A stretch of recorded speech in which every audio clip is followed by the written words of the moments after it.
Good morning, everyone. Yes, it's cold. It gave just a little dusting last night, uh, but it's cold. Gosh, it had to be in the teens last night. I'm good in here. Hank's still with us as well, or with me. He just follows me everywhere until my son gets back to pick him up. All right, let's get going right away because, of course, I have baby duty today. So, all right. We are in the book of Psalms. We're just going to get started right away.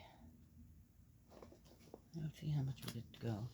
Psalm 32, 33, and 34. Ooh. Not too bad. Candid admission of sin. Candid admission of sin. All right. Of David. It's a poem. That's what it says. It's a poem. How blessed are those whose offense is forgiven, whose sin blotted out. How blessed are those to whom Yahweh inputs no guilt, whose spirit harbors no deceit.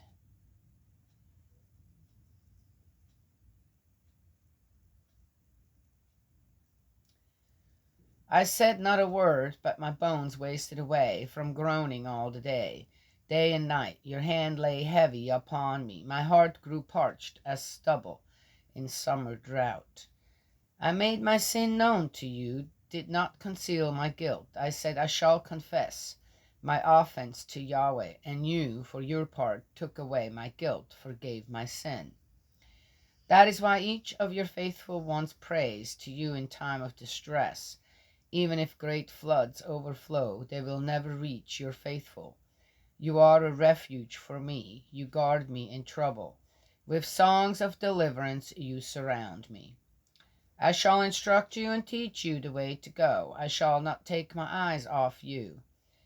Be not like a horse or a mule that does not understand bridle or bit. If you advance to master them, there is no means of bringing them near.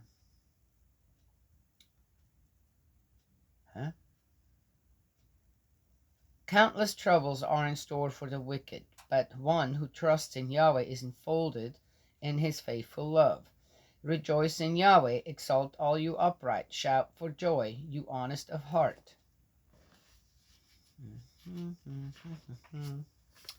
Oh, that's the end of the poem. That's a interesting poem. I think with poems it's difficult to know the heart of the poet sometimes, depending on what mood they're in. Well, isn't it the same with musicians? Whatever mood they are in, you get either a song of heartbreak or a song of uplift and encouragement, right? Yes, I was just saying. I think it's with poems the same thing. And I feel that, to me, anything that is written according to mood is probably not something that I would go by or, oh yeah, okay, that sounds all that great. Just saying. Mainly because I think musicians and poets, even writers, they give way in their own way, or get rid of or digest in their way, and then sharing it. Not sure sometimes why, their own struggles. Yes, isn't that true? Yeah. So the one thing though that I find in this one. So that doesn't apply to everyone. That's then I say we're all individuals. Do we share some things in common? Sure. But when it comes to spiritual makeup, feelings, this and that, it's all around. So that's what I'm saying. It's sometimes a little difficult if it's a poem, and if it's actually a poem, to understand the poem or say, okay, why did you even write this? I mean, I probably would have put that somehow in a prayer and silently, or at home, work through it, whatever you're working through, with God. That's how they feel about God. God's great. So, which is great. But to have it public and in the Bible like this, I find odd. Again, for what purpose exactly? Not sure. The one thing again missing is, okay, so you sin, you did this, and then you confess and you're being forgiven. But where's the fixing of the problem?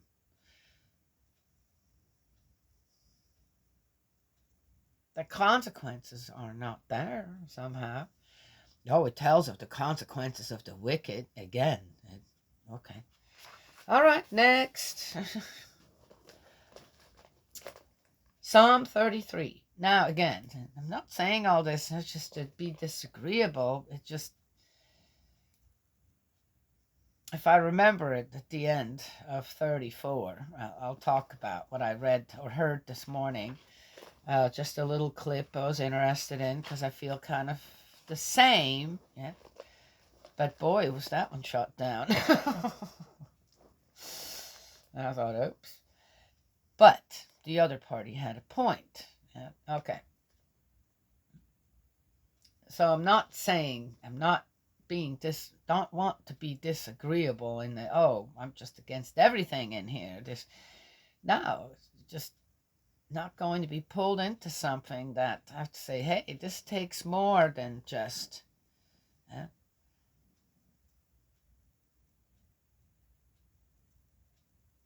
oh yeah, I'm sorry. And it takes more than just, oh, some people are so bad. Yeah, some people are really bad. But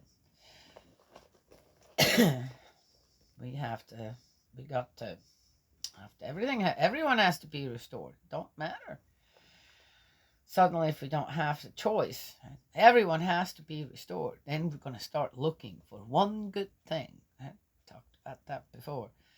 In a person, just one. Find one good thing. Okay. No matter how bad they are. Psalm 33, Hymn to Providence. Shout for joy, you upright. Praise comes well from the honest. Give thanks to Yahweh on the lyre. Play for him on the 10-stringed lyre. Sing to him a new song. Make sweet music for your cry of victory. Oh, now we're talking about the fortunate. Okay. The word of Yahweh is straightforward. All he does springs from his constancy. So they know that. Well, they're sure using this though. Okay. Ooh. He loves uprightness and justice. The faithful love of Yahweh fills the earth. By the word of, and if they really were to believe in God, they would know that, okay, when it says up here, shout for joy, you upright. Praise comes well from the honest. Was there anybody honest there when it comes down to all that? Then I have to wonder if they are, how you say, courageous enough to say that out loud, and it's even here in the Bible, then you can hold them to it, right? I think so. Okay, people, if you're telling me you believe in God, but if you truly were to believe in God, would you be doing what you're doing? In a way, right? With all the knowledge we have now, on in history, biblical history, earthly history, or whatever, and spirit world. There's plenty of information out there on that as well.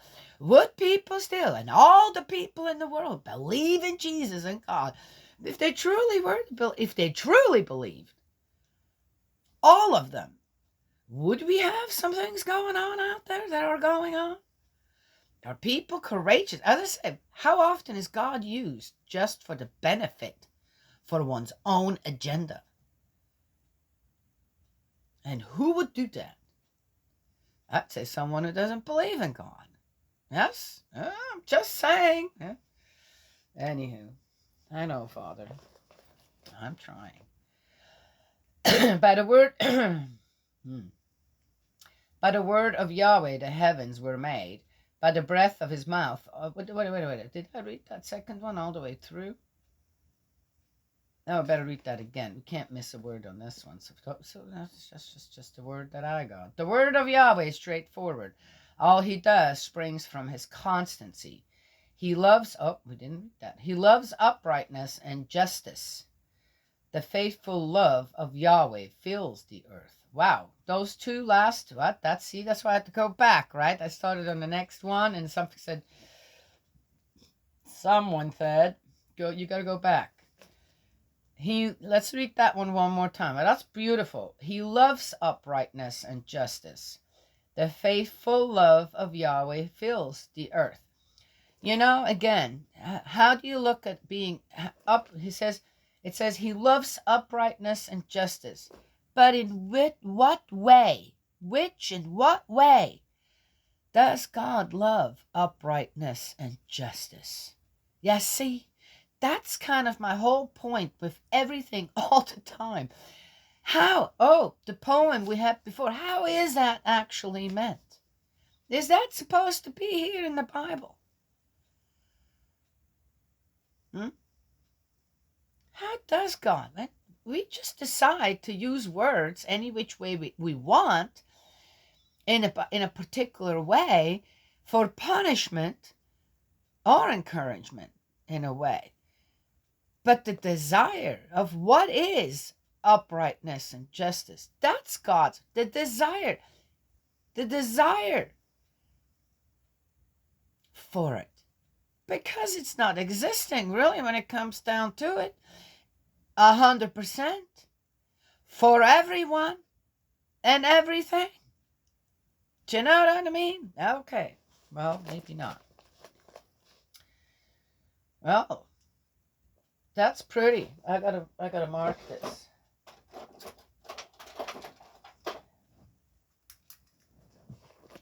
Someday I'll go through the Bible. Everything I marked, I will take out and say, that's the Bible. All right. Yes. Oh, I need that again later. Just do it now. Matt, gotta take a little pause. I need a pause here. Oh, I forgot the pauses on the first one here that we read. All right. Psalm 23. Now I'm gonna make a star here because there's something good in there that I like. But in the way of do I understand? Exactly. Yes, I do, because I feel like that myself. Okay, I've wondered about that. What is uprightness and justice in the eyes of God? Fighting against each other? I'm better than you. I believe in God. You don't. Oh, wrong religion. Right religion. Right? Yes? Just saying. And then according to that belief, then we decide, oh yeah, God, of course, I'm good. I'm good. I have to convince you to be good. Really? Okay, just saying. Yeah, see? But how does God feel about it? He loves uprightness and justice. But in what way exactly? In the way that we think? Decided to invent what uprightness and justice is? Just saying. Oh, wow. All right, let's read the rest. I just talked enough. Oh, and then the faithful love of Yahweh fills the earth. That's pretty amazing. Whoever wrote this, I have to give it to you. You got 2 lines. Really, really good. By the word of Yahweh, the heavens were made. By the breath of, because it's the truth. This was the absolute truth. These 2 lines. We don't hardly need anything else. I got to figure out, how's that actually meant? What are we supposed to actually do to understand this properly? And then do what? Live by it. Right? Yes? Yeah. Do. By the word of Yahweh the heavens were made, by the breath of his mouth all their array. He collects the waters of the sea like a dam. He stores away the abyss in his treasure house. I have no idea. See, that now they're gone off into, I don't know, Wonderland again or something. Let the whole earth fear Yahweh. Why? Let all who dwell in the world revere him. For the moment he spoke, it was so. No sooner had he commanded than there it stood. Yahweh thwarts the plans of nations, frustrates the counsels of peoples. But Yahweh's own plan stands firm forever, his heart's counsel from age to age. How blessed the nation whose God is Yahweh, the people he has chosen as his heritage. What did I say beforehand? Okay. From heaven, Yahweh looks down. He sees from heaven, Yahweh looks down. He sees all the children of Adam. From the place where he sits, he watches all who dwell on the earth. He alone molds their hearts. He understands all they do. He alone molds their hearts.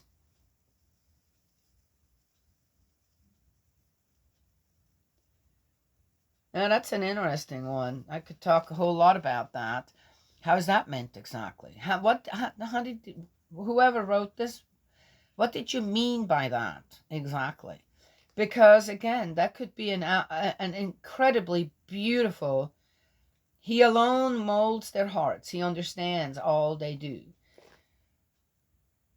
Okay, does he understand all we do? But the thing is he alone molds their hearts. When? At what time exactly does that happen? In the womb? Yes! I would say so. Wow. Ooh.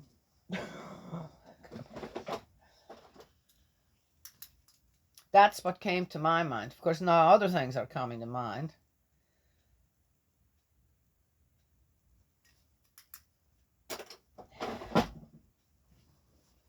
He understands all they do. Yes. I would say God's probably the only one who knows 100% why you were conceived, born, and where, in what place, as whom you were born, and the reason for it. Yes? I guarantee you, Heavenly Parent's the only one. The thing is, I tell you, through my life, I've found many hints and reasons on why I was born where I was born and into the family I was born into. Yes, and under the circumstances and all that. More and more, it made sense. Oh, because I understand. I try to understand. I believe I understand. Yes, why I'm here, for what reason. And then since I do that, or since I'm trying to do that, rather than, okay, lament over my life or this or that, well, do I have a reason to? No, never did, really, when it came down to it.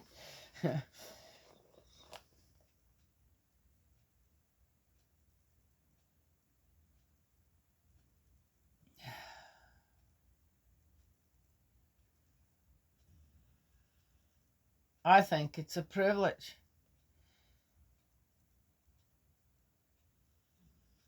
Everyone's privilege to be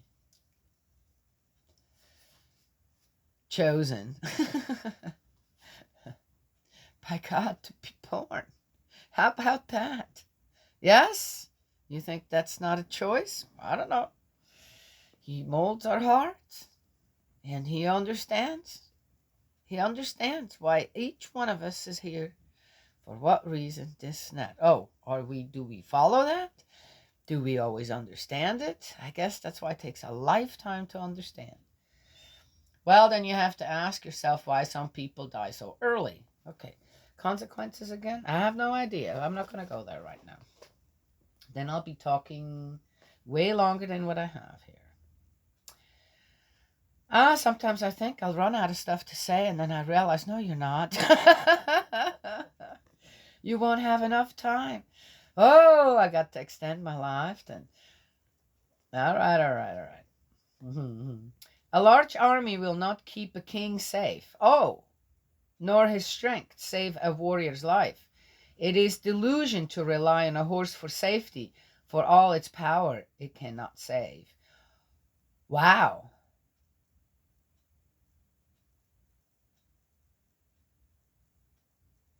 Ooh. Well, well, isn't that something? Wow. Okay, I'll give you that one too. But see how Yahweh watches over those who fear him.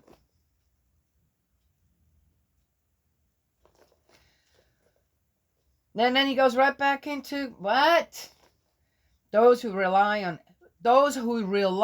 on his faithful love to rescue them from death and keep them alive in famine. We are waiting for Yahweh. He is our help and our shield, for in him our heart rejoices. In his holy name we trust. Yahweh, let your faithful love rest on us, as our hope has rested in you. You know, it's interesting, the rescue them from death and keep them alive in famine.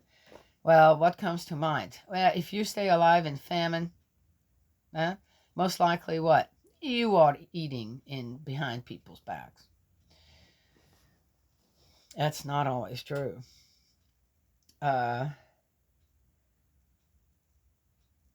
It's amazing. I told the stories on the 2 different times of fasting that I did, and on how different they were. One was just for my physical health, when I was really, really young. Oh gosh, that was awful. It was awful. Then I did one for spiritual reason, a condition, and on how less and less I needed to eat, and I had more and more energy, or less and less I didn't eat, and I had more and more energy rather than getting depleted, and I was taking care of I don't know how many children, a whole household, and went to work.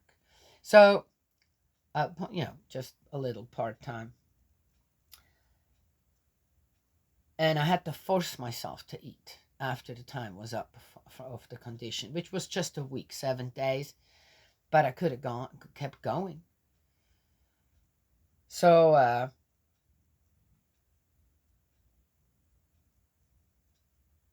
to keep them alive and famine again, this is a really good one. This is a good one, and the reason for it is because the spiritual food will keep you alive longer. It really will.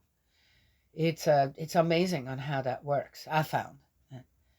So that's again. I know how this is meant here, right? But again, how what can I contribute to the understanding of what that means? Yes, and that's pretty deep. I know it's not meant in that way, but we are waiting for Yahweh. He's our help and our shield. For in him our heart rejoices. In his holy name we trust. Yahweh, let your faithful love rest on us, as our hope has rested in you. Okay. I don't know. There's a lot of coercing going on here, which I'm not. I see it. I hear it. It's like, yeah, we've talked about that before. I don't need to repeat that. Psalm 34, in praise of God's justice, of David when he had feigned insanity before Abimelech, and Abimelech sent him away.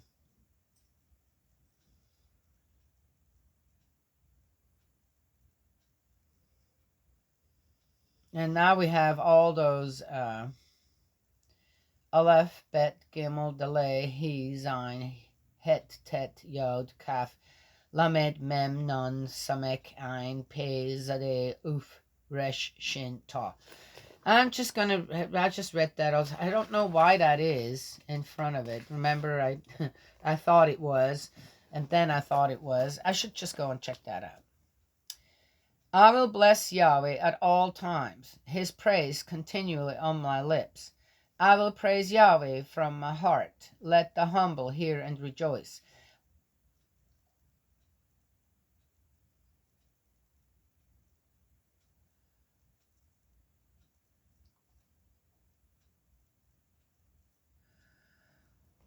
Uh, Proclaim with me the greatness of Yahweh. Let us acclaim his name together. I seek Yahweh, and he answers me. Frees me from all my fears. Fix your gaze on Yahweh, and your face will grow bright. You will never hang your head in shame. A pauper calls out, and Yahweh hears, saves him from all his troubles. The angel of Yahweh encamps around those who fear him and rescues them.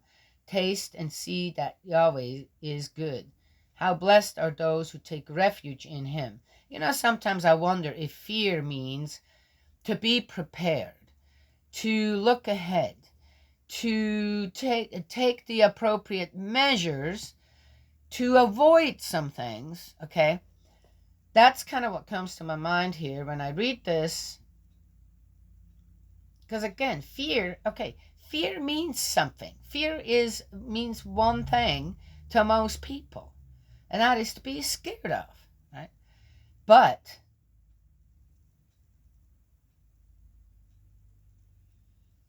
to put that in a different context on where you're aware of what could happen, and you take measures for that not to happen, right? Yes?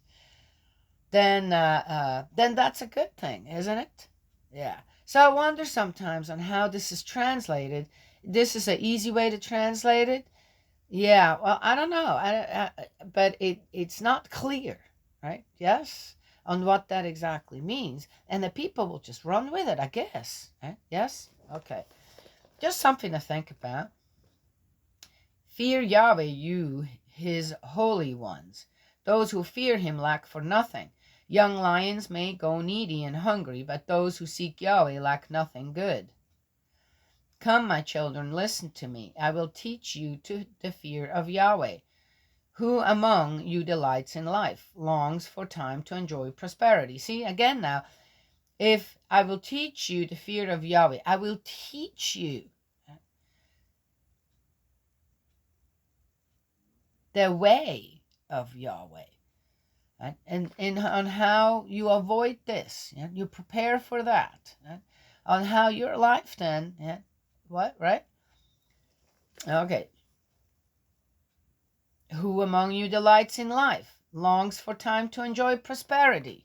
There you go, right? Yes? Okay. Avoid consequences. Right? Avoid by not doing certain things. I'm just saying. Come, my children, listen to me. I will teach you. See, now, oh, I read the same thing again. Do I need to read that one more time? Well, we can do that. Now I'm reading this differently after I just said that before. Come, my children, listen to me. I will teach you the fear of Yahweh. Who among you delights in life, longs for time to enjoy prosperity? Oh, I know why I had to read that one more time. So the thing is, people say, well, yeah, you don't understand it that way. Well, you understand it that way. No, you don't. You don't, because if you did, then things would be different out there again. You see? Yeah. You don't. I mean, yeah. I hear. The thing is I hear, right? And I'm going, no, don't go there. You're not going to intimidate me like that, or make me feel like I'm inadequate, or, well, you just got it now. It's kind of, I know what's going on out there all around the world. You can't tell me. Yeah, that has been discovered yet, or used accordingly on how I just said fear could be looked at when it comes to God. Right? Just that. The eyes of Yahweh are on the upright. Oh, wait. Guard your tongue from evil, your lips from any breath of deceit. Turn away from evil and do good. Seek peace and pursue it. The eyes of Yahweh are on the upright. His ear turned to their cry. But Yahweh's face is set against those who do evil, to cut off the memory of them from the earth. Okay. Not in the way this is said here. Again. Okay, all right. I've talked about that enough. They cry in anguish, and Yahweh hears and rescues them from all their troubles. Yahweh is near to the brokenhearted. He helps those whose spirit is crushed. Though hardships without number beset the upright. You got to remember always, why are you brokenhearted, and why did your spirit get crushed? Because it has so much to do with everyone around you. Just saying. You know, anytime when I think of on how we get to live, then when I think of other people on how they literally do give to this day their life for their faith in our Heavenly Parent, because of some hoodlums out there that are still allowed to what? Go around and listen. If everyone would stand behind everyone who truly believes in God and wants to follow a proper life according to the 10 Commandments, the Lord's Prayer, and a family pledge, do you think that they could be doing what they're doing? These hoodlums shooting people for their faith? No. Guess what? Because it isn't everyone's faith, we let it slide. Yeah. You see?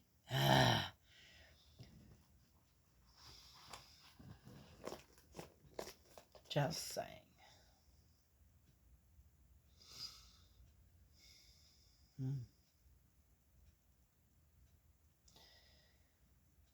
I heard about collective sin for the first time at the Divine Principle. And when it comes down to it, to the heart of all mankind, we have a dark heart, people. We do. We really do. It's amazing on how dark our hearts, all of us, our hearts are. So, yes, whose job is it to let that light in? All of us. And there are some things that no matter what, if enough of us start to yell out, no, we can't do that. We don't go after, okay, maybe. Well, we haven't tried that yet, have we? So we don't know what would happen. Well, anyway, just saying. It's just me talking. Oop, I gotta get going here. Where am I? Oh, here.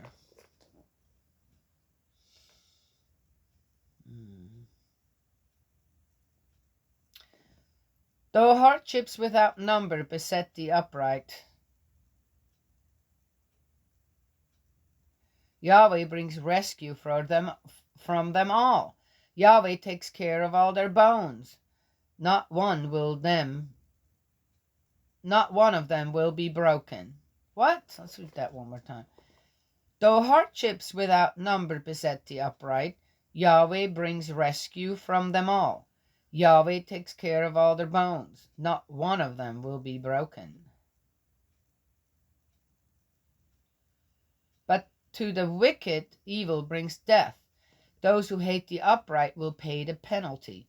Yahweh ransoms the lives of those who serve him, and there will be no penalty for those who take refuge in him. Really? Wow. Nicely said. Ooh. You know,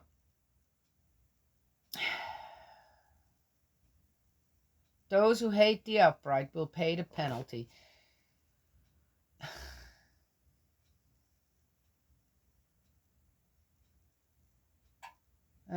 You know, I'm done. I'm out talked right now. Well, I found some good things. I have to say, I'm pleasantly surprised. Well, again, yep, as I said, I've said that many videos ago, where It's like a maze, and we weave our way to the maze to find actually God's word. It's there. It is there. Well, what are we at? What if we have 32, 33, and 31? 32, 33, and 34. That's what we did today. Okay, good. So I do remember it, and I have a few more minutes before I got to get skedaddle to the house. And I'm taking this with me, that my poor Bible is falling apart. I have got to do something about this, or it will not last. I had this awful thought. My children have been asking, what do you want for your birthdays coming up? What do you want for Christmas? And I'm just like, oh my gosh, I don't really need anything. I just want everybody to be together and healthy and safe and this and that. That's good enough. Of course, they always come up with something, and I have to come up with something. I don't have to. I told my children I want to go to we did that on a Mother's Day. I said I want to go and eat some good Korean food.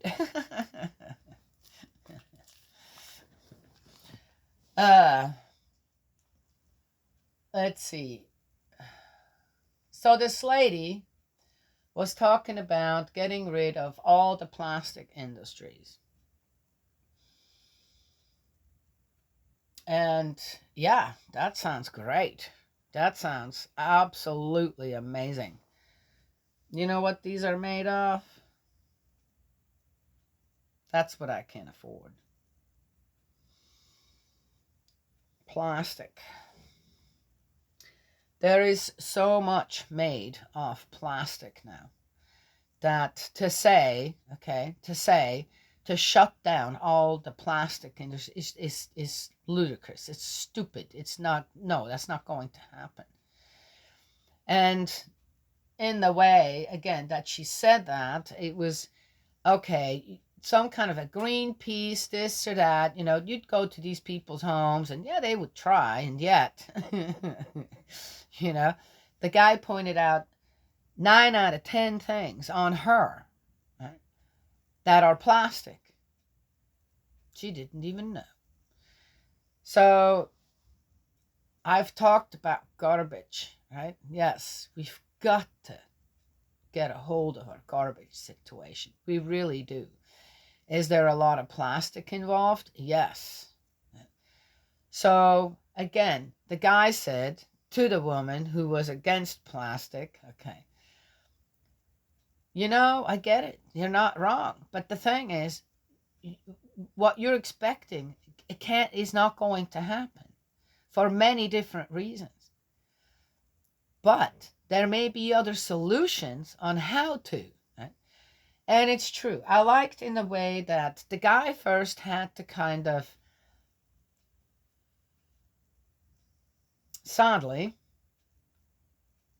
and I don't know how this woman qualified to represent whoever she represented, because she absolutely was not informed, not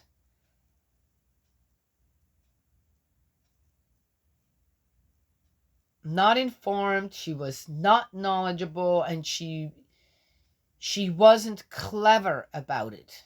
Okay, yeah, in some things, in order to get people to walk in a better direction, you have to be clever as someone who guides and leads them. You have to be clever. Yes, clever. It's a great word. It has a great spelling too. All right. And this woman was none of it. It was almost as if for this discussion to come up, they got the worst representative to deal with that, or to bring that, just to see how ridiculous it is on what she's expecting. And her group of, the Sierra something club, are expecting from people.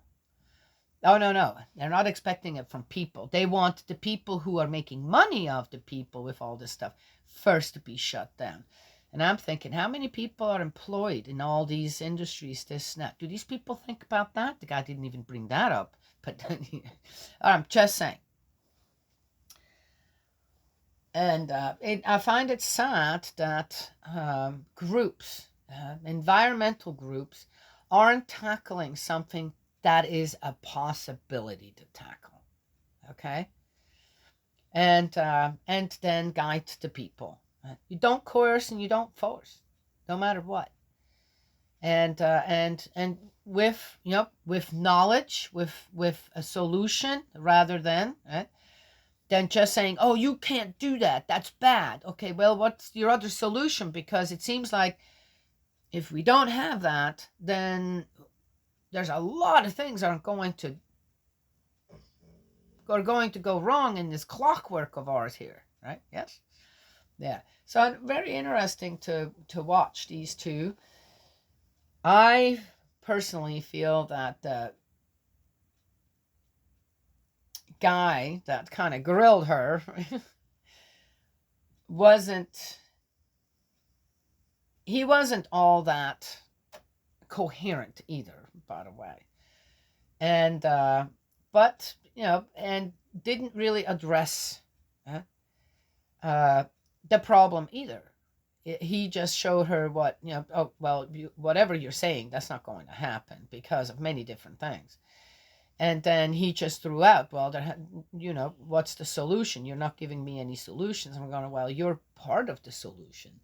So why not guide her as also an important figure on where they were? I think it was Congress where they were hanging out and talking to each other, I mean, in a big old room. Okay. I wondered why he was there. Because the guidance wasn't there. In the way that he questioned her, he just put her down. He did not dig deeper on why that is such a concern. Plastic, right? Yes. Well, I always say, what do I always say? If the people didn't want it, it wouldn't exist. So we are the ones who first need to make a change somewhere, in some areas, some places. What I love here in this household, and yes, parts of it are made of plastic, is the filtering system that we have now in the house, where then it eliminates. I have not seen a water come in a gallon jug or these small little bottles. Haven't seen none of those in months now. Everybody feels comfortable enough to drink the water now from that's coming through the pipes because of the really, really amazing water filter system that my son-in-law got and put it through the whole house. And yes, some parts are made of plastic, but it's eliminating this one part of plastic is eliminating in the way that it's being used and has been put in, is eliminating a whole lot of other plastic that used to come through the house. Yes, see? Yeah. So I can say that I can figure this out as why did those two not have that kind of a discussion? All right. Okay. That's all I want to share. I've got to, it's exactly 6 o'clock. Got to go. May Heavenly Parent bless and protect you and embrace you with love, and I will talk to you all, God willing, tomorrow.